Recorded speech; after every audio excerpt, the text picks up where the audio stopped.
You know, today's message was about really taking a look at what's behind the curtain, right? People often look at our schools and say it can't be done. And when you look at report cards that show that it hasn't yet been done, that makes it an easy thing to say. What I wanted to do was dig behind it and say, it's happening. We are doing it. And so keep doing it, keep making this path forward. And I think that's what we conveyed today. Obviously, you really focused on the graduation rate. Would you say that is one of the greatest shining high notes right now for the district? What I would say about the graduation rate is it's the question parents ask, right? Can you graduate my child? That's what parents want to know. Our graduation rate is saying yes, increasingly we can. We're up 5% this year. We're up 12.1% since I took over as CEO, and we're looking to go further next year. So I pointed it out because it's the thing parents care about. Will you graduate my kid? And in Cleveland, we will.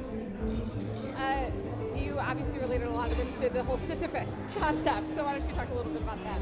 You know, I use the Sisyphus metaphor because it was used describing us and describing me. And I think it's really easy for people to say it can't be done and just shrug their shoulders and walk away.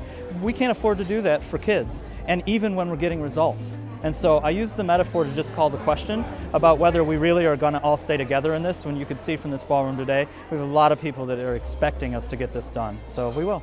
And you got a standing ovation. I mean, this was a success today, right?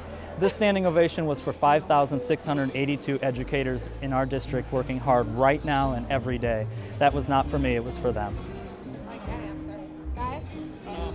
Have there been any really big challenges in selling the transformation plan to parents and students? You know, I think students and parents are seeing and feeling things differently. They don't always understand why. We're working a lot harder this year to communicate what's different and what they should expect. So education to help families understand what we're trying to do. But I would tell you, there's a young lady here today, her name's Treasure, and she came today because her school used to be an F, and she says it's still an F, but it's a better F. So she's understanding that her school's really different. I think the harder challenge has been for our educators because this has changed the way we do business at every level. And that's hard. This isn't what we signed on for. We're learning a whole new way of behaving. But they're doing it. They're rising to the challenge. Where financially would you like the school system to be, maybe even just this time next year? Well, you know, so since the passage of Issue 107, we've been very careful to manage our money. We are still on track to be whole all the way through 2017 when we need the renewal. A lot of that will depend on the next state budget, which will start this year, and will depend also upon our collection in our county. But we're going to stay focused on being whole all the way through the issue, just like we promised voters we would. And right now, we're on track to do so. The city of Cleveland has had a hard time, passing levies, for the schools. You were successful in that last election for this. What are you wanting to tell, the residents of Cleveland that you've done that basically encourages them to vote for this one?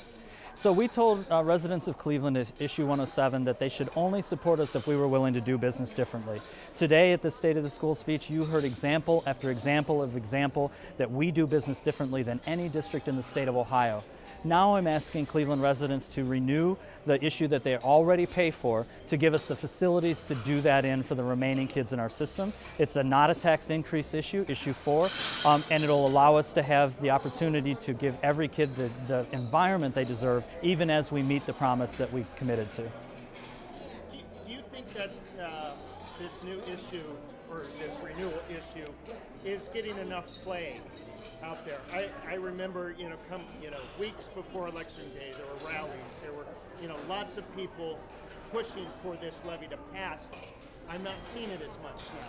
I think this election is so different than the election 2 years ago. There's just not a lot of attention to issues in general, so that means we have a lot more work to do. So this evening I'll be at another community meeting, and community by community, we're going to let people know what this issue is. When we tell people what the issue is and they find out it's not a tax increase and that it protects the $2 that the state contributes for our $1, people say, oh, that makes sense to me. We got to tell the story.